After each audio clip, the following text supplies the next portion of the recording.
Carl Jung uncovered something most people never want to admit. Spiritual awakening doesn't light a fire under you. It drains you to the bone. After working with countless patients who touched the edge of enlightenment, he realized that nearly 70% lost all drive within months. Not because they failed, but because they saw through life too clearly. He called it the awakening paradox. That cruel twist, where enlightenment feels like emptiness, where clarity collapses into confusion, where what looked like a spiritual victory suddenly feels like a psychological death. You thought awakening would give you purpose, but instead it burned away every flame you thought mattered. Maybe you've felt it, lying in bed, staring at the ceiling, wondering why the goals that once thrilled you now feel like shadows. Why you can't muster the energy to care, even though you're more conscious than ever.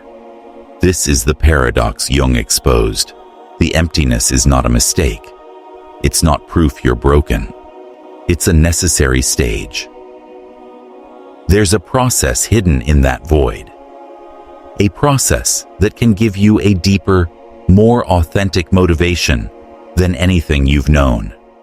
But first, you have to let go of the lies you were taught about awakening. You've heard the promises that awakening brings bliss, that clarity brings joy, that enlightenment ignites passion. Jung found the opposite.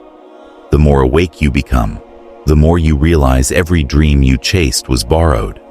Every why that pushed you forward was fueled by fear, ego, or cultural conditioning. Every definition of success you carried was never really yours. Awakening tears that scaffolding apart.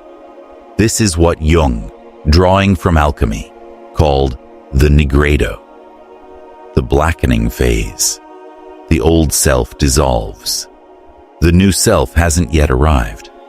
You're stuck in a space that feels like death, too awake to return to your old illusions, but not yet reborn into new purpose. Here's the danger. Most people misinterpret this stage. They believe they've lost their way.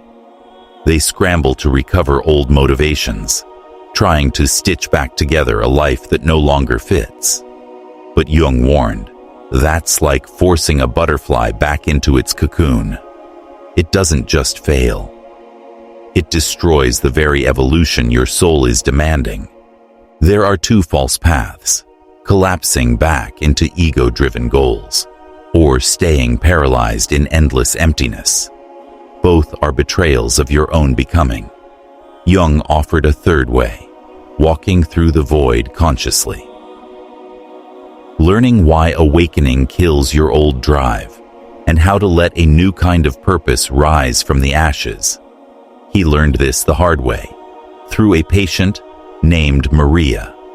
Maria had spent years chasing enlightenment, studying, meditating, reaching for the divine. One day, she experienced what mystics call ego death. Her identity dissolved into universal awareness. For a time, she was euphoric. She felt free, connected, limitless. Everything she once feared seemed absurd. But then it turned. Maria stopped eating. She couldn't work. She left her relationships. Not because she was depressed, but because she felt utterly indifferent. Nothing matters, she told Jung. Goals are illusions. Achievements are games. Love is attachment. Work is a distraction.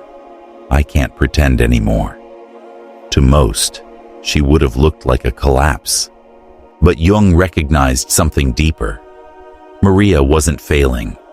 She was entering the nigredo. She was in the chrysalis. No longer a caterpillar, not yet a butterfly. Her old identity had melted down into formlessness. The real problem? Our modern world pushes people into awakening without giving them tools to integrate it.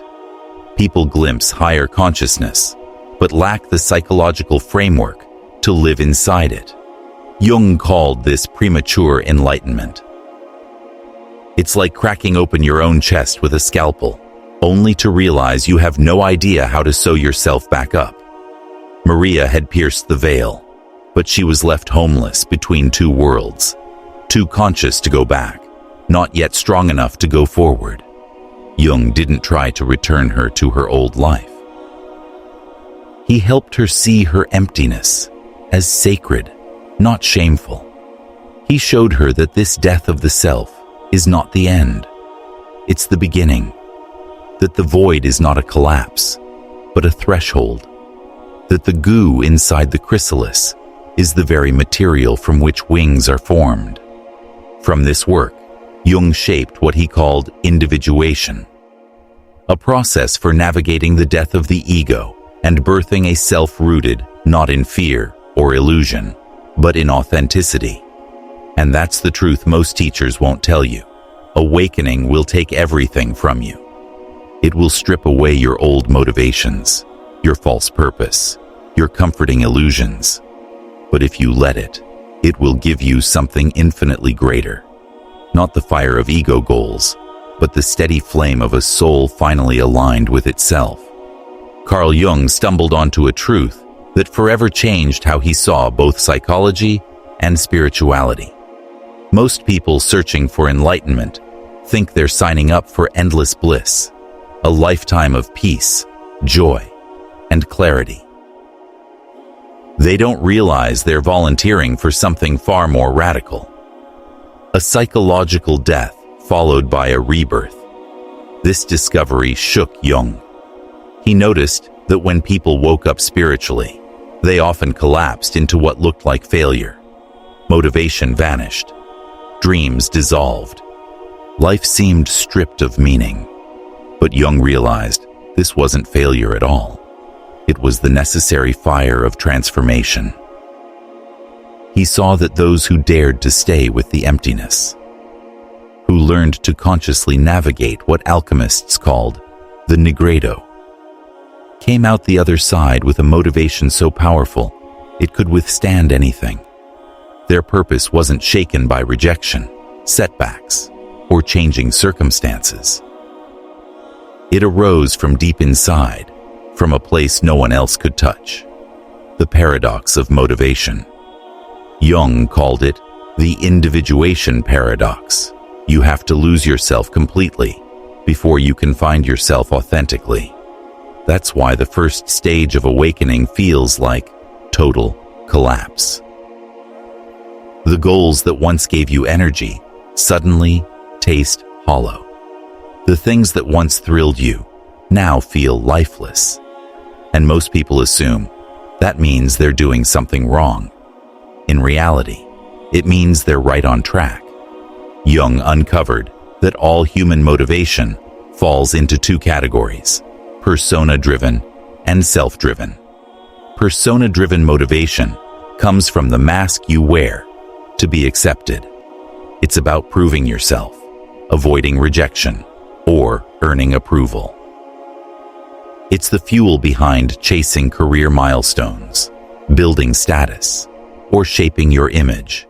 Self-driven motivation, on the other hand, comes from your core. It's not about how the world sees you. It's about what feels aligned inside. It doesn't need applause, because it grows out of authenticity. Here's the painful truth. Awakening always kills persona-driven motivation before self-driven motivation has a chance to be born. That leaves you stranded in a void. The old fuel is gone, but the new hasn't appeared yet. This gap can last months, even years. And it's terrifying. Most people panic. They try to restart their old ambitions, like dragging a corpse back to life. Jung warned that this desperation was deadly. It meant betraying your own evolution. But he noticed something extraordinary in the people who had the courage to wait in the emptiness. Slowly, almost imperceptibly, new impulses began to rise. Subtle, quiet, but undeniable. These weren't driven by fear or by the pressure to perform. They felt different. like whispers from the soul. Sarah, one of Jung's patients, put it into words that still echo. I used to be motivated by fear. Fear of failing. Fear of not being enough. When all that motivation died, I thought I was broken. But then, something new appeared. I wanted to create, not for applause, but because it felt like breathing. I wanted to help people, not to look good, but because their suffering stirred something in me. That was the shift. Soul-driven motivation doesn't scream. It doesn't shove. It invites. It calls. It feels less like I have to and more like I get to. And because it's not rooted in scarcity, it never burns out. Jung realized you can't force authentic purpose to appear. You can't think your way into it, hustle your way into it, or trick your psyche into birthing it faster. What you can do is create the inner conditions for it to unfold naturally. He mapped the journey into 3 stages. Dissolution. Old motivations collapse. The mask burns away. Coagulation. New impulses begin to form, fragile but real. Integration. Soul-driven purpose becomes your primary way of living. Most spiritual teachings skip over this map. They say, follow your bliss, without warning you that bliss doesn't appear until after the old false purposes have died and decomposed. The waiting period feels like chaos, but it's actually the soil where authentic purpose germinates. Jung's research revealed another hard truth. Most people spend their lives chasing goals that aren't really theirs. Career success, relationship ideals, achievement trophies. He saw that 90% of human behavior was driven by unconscious attempts to escape feelings of inadequacy. He called it purpose poisoning. You think you're chasing success, but you're really trying to feel worthy. You think you want recognition, but you're desperate to feel loved. You think you want achievement, but you're terrified of being insignificant. That's why awakening is so devastating. Once you see through the illusion of the separate self, you also see through the lie that external wins can ever make you whole. Every goal you once clung to looks like self-deception. One patient, Thomas, embodied this perfectly. He had built his entire life around achievement. Every promotion, every award, every recognition. But when awakening stripped those away, he felt empty. That emptiness almost destroyed him. Until Jung helped him see it differently. His emptiness wasn't a void to fear. It was a space being cleared for something real. And that's Jung's most profound lesson. The process that kills your ego-driven desires is the same one that gives birth to soul-driven calling. Losing motivation isn't proof you're broken. It's proof you're being remade. Thomas spent 15 years building a thriving business. From the outside, he looked like the picture of success. Late nights at the office, relentless drive, constant sacrifices.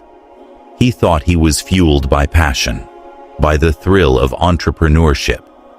But when a profound awakening shattered his world, something strange happened.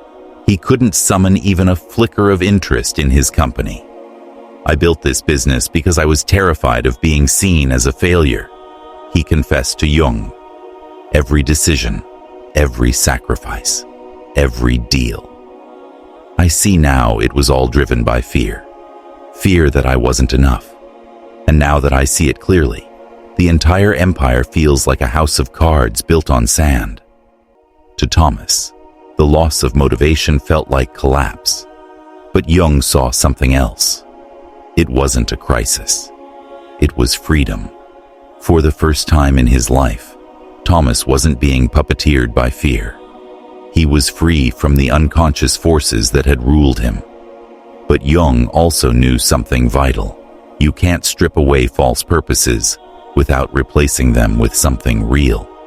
Nature abhors a vacuum, and the psyche abhors meaninglessness. Without cultivating authentic purpose, people either relapse into ego-driven goals or remain frozen in paralysis. To address this, Jung developed what he called purpose archaeology, a process of digging beneath layers of conditioning and ego to uncover what was always there, the soul's true calling. The first step was what Jung called desire discrimination. He taught patients to separate ego desires from soul desires. Ego desires are always attached to a hidden because. I want to succeed because people will respect me. I want to find love because I can't stand being alone. I want money because I'm afraid of being poor. Soul desires, by contrast, need no justification. I want to create. I want to help. I want to explore. They stand on their own, flowing from a place of inner fullness rather than outer lack. Jung realized that most people have never truly felt a pure soul desire. From childhood onward, they've been programmed by fear, approval-seeking, and survival strategies.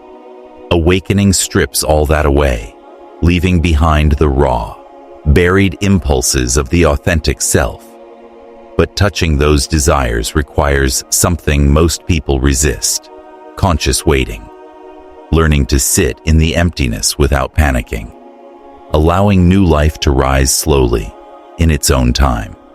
After years of studying patients who faced this post-awakening void, Jung outlined a framework he called the psychological resurrection process. It unfolded in 3 distinct stages. Stage 1, conscious dissolution. The first stage is letting the old motivations die. Most people resist this, clinging to the goals that once defined them. But Jung found that resistance only deepens the suffering. Instead, he taught what he called sacred grieving.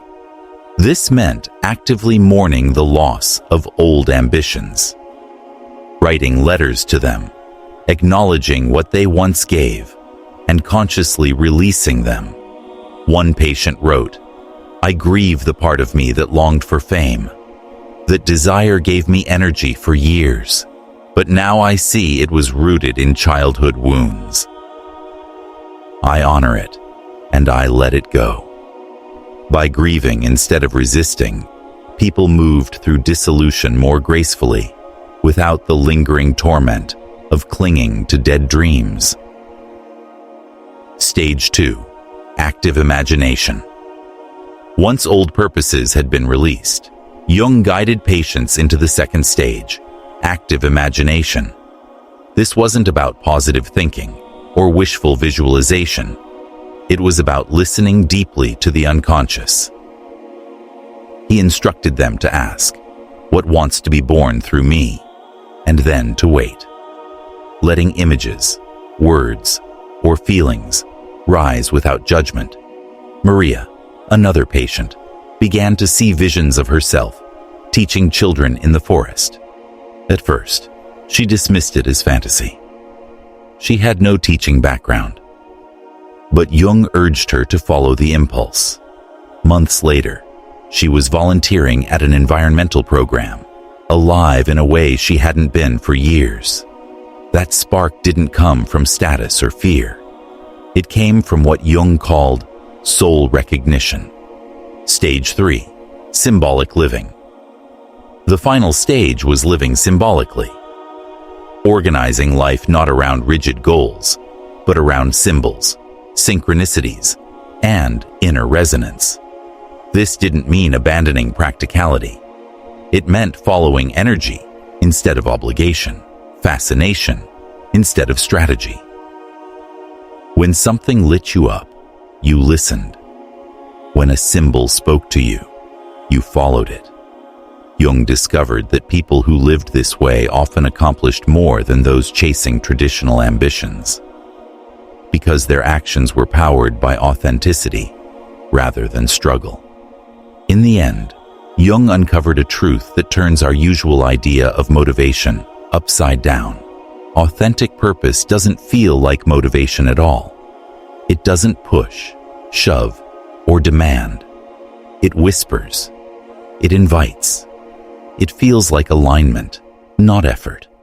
And that's why Thomas's collapse wasn't the end of his story. It was the beginning. His business, built on fear, had to dissolve so that something real could rise from the ashes. The death of false purpose is not a tragedy. It is the doorway to the only kind of purpose that lasts. When Carl Jung studied people who had gone through spiritual awakening, he noticed a pattern no one was talking about. People expected awakening to bring bliss, constant clarity, and unshakable purpose. Instead, many of them collapsed into emptiness. They mistook it for failure, not realizing it was the beginning of something extraordinary. Jung discovered that the emptiness after awakening isn't the absence of motivation. It's the presence of a motivation so pure, the ego can't recognize it. He called this soul motivation, impulses that arise not from fear or lack, but from the deepest truth of who you are.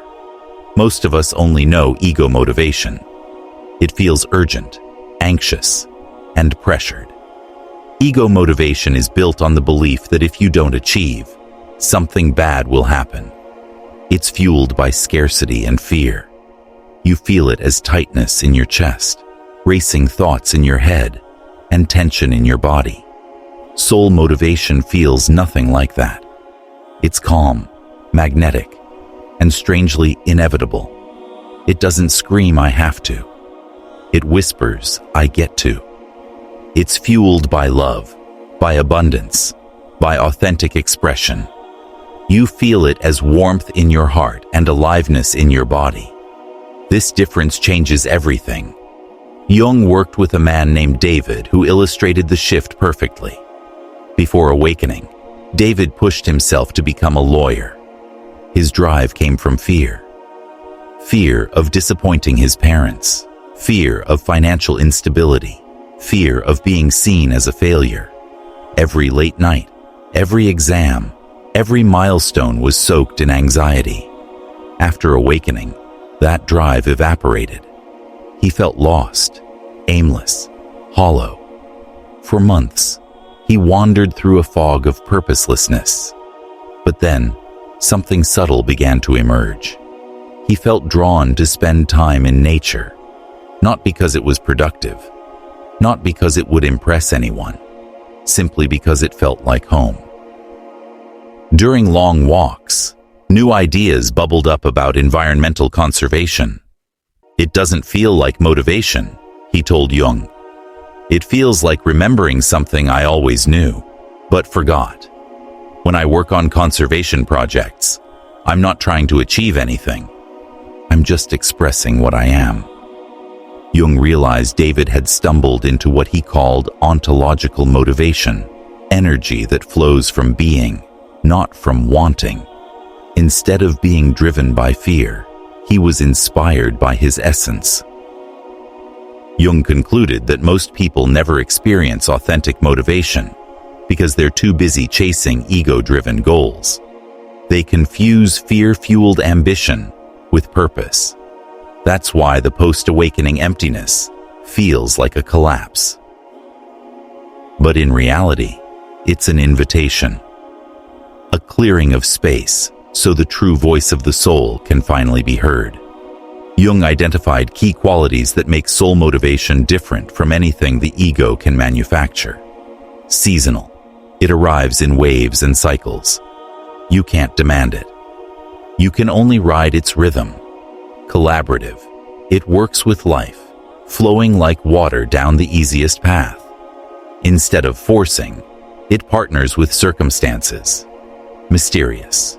You often don't understand why you're drawn to something until after you've followed it. Trust comes before clarity. Sustainable. Because it springs from authenticity. It generates energy instead of draining it. Work fueled by soul motivation leaves you more alive, not less. One of Jung's most radical insights was the idea of motivational fasting. Just as the body clears itself through fasting, the psyche clears itself by abstaining from ego-driven goals. That period of emptiness, the gap between old ambitions dying and new ones rising, isn't punishment. It's preparation.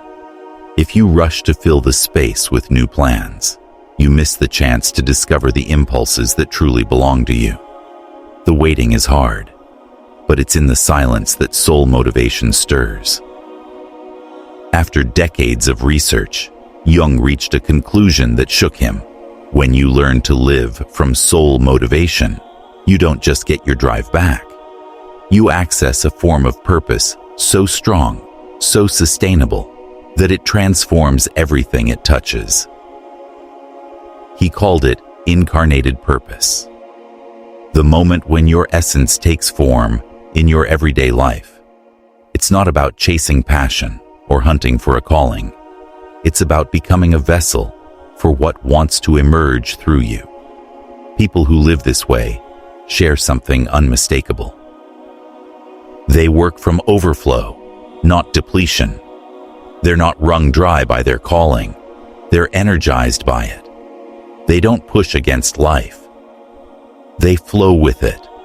Jung's discovery flips the modern idea of success upside down. The loss of ego-driven motivation is not the end of your story. It's the threshold to the only kind of purpose that lasts. So if you find yourself in the emptiness after awakening, directionless, unmotivated, stripped of old ambitions, don't panic. You're not broken. You're being cleared. What feels like collapse is the soil where authentic purpose begins to grow.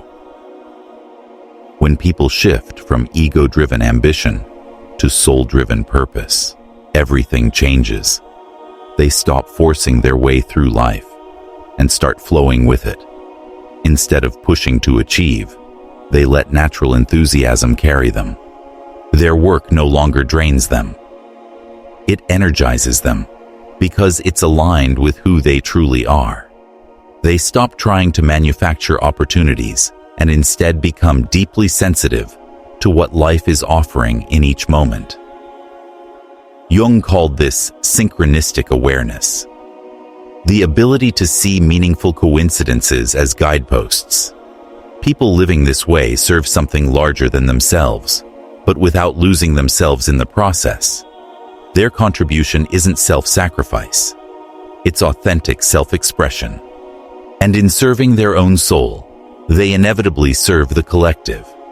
One of Jung's patients, Elena, embodied this shift.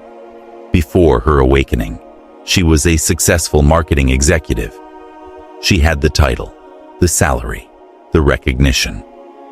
But underneath it all, her motivation was fueled by ambition and financial goals. After awakening, everything collapsed. She lost all interest in climbing the corporate ladder and spent nearly 2 years in a fog of emptiness. Nothing lit her up. Nothing gave her energy. She thought she was broken, but slowly, small impulses began to surface. She felt drawn to paint, something she hadn't touched since childhood. At first, she painted quietly on weekends, with no thought of selling her work or showing it off. It simply felt like breathing. Within a year, her art began attracting attention. People told her the images helped them process grief, that her paintings carried healing energy. That's when Elena realized her purpose wasn't to become a professional artist. It was to channel beauty as a form of healing. "I'm not trying to build an art career," she told Jung. "I'm just following what wants to come through me. The impact happens naturally because it's authentic." This was Jung's great revelation. True purpose serves the world not through strategy or ambition, but through authenticity. When you live from your soul, your very existence becomes a gift. But Jung also warned, Don't romanticize this path. Living from soul purpose requires immense courage, because it often pulls you away from conventional measures of success. You might earn less money. You might lose recognition. People may criticize or misunderstand you. He called this the sacrifice of the golden ego. Letting go of external validation for the sake of internal alignment. It's not easy, but it's sustainable because it taps into a source that never runs dry, your authentic nature. The ultimate goal, Jung discovered, isn't to find your purpose. It's to align so fully with your true self that purpose finds you. Motivation then becomes effortless. You stop trying to force yourself to live authentically. Authentic living begins to move you. Here's Jung's ultimate insight about post-awakening emptiness. What feels like the loss of purpose is actually the presence of a purpose so real, your ego can't yet recognize it. Your old motivations had to die because they were blocking you from what Jung called the life that wants to live through you. The void you feel isn't barren. It's fertile. It's the waiting room of new life. Soul motivation doesn't feel like traditional drive. It feels like following your natural inclination, like water flowing downhill. It doesn't burn you out because it comes from abundance, not scarcity. Awakening didn't kill your motivation. It killed your limitations. Jung gave a simple but powerful practice: conscious waiting. Instead of scrambling to invent new goals or resurrect dead ambitions, sit quietly each day and ask, what wants to emerge through me? Then listen. Without judgment, without forcing. Authentic purpose can't be solved like a puzzle. It can only be lived into.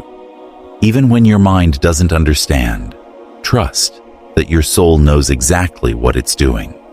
So if you feel empty after awakening, remember, you're not broken. You're being prepared. That emptiness is the womb of something beautiful. It's not the end. It's the beginning of motivation so authentic, so unshakable, it will transform not only your life, but the lives of everyone you touch. Write this in the comments. I trust the process. Because the truth is, spiritual emptiness is rarely emptiness at all. More often, it is spiritual pregnancy. Something extraordinary is waiting to be born.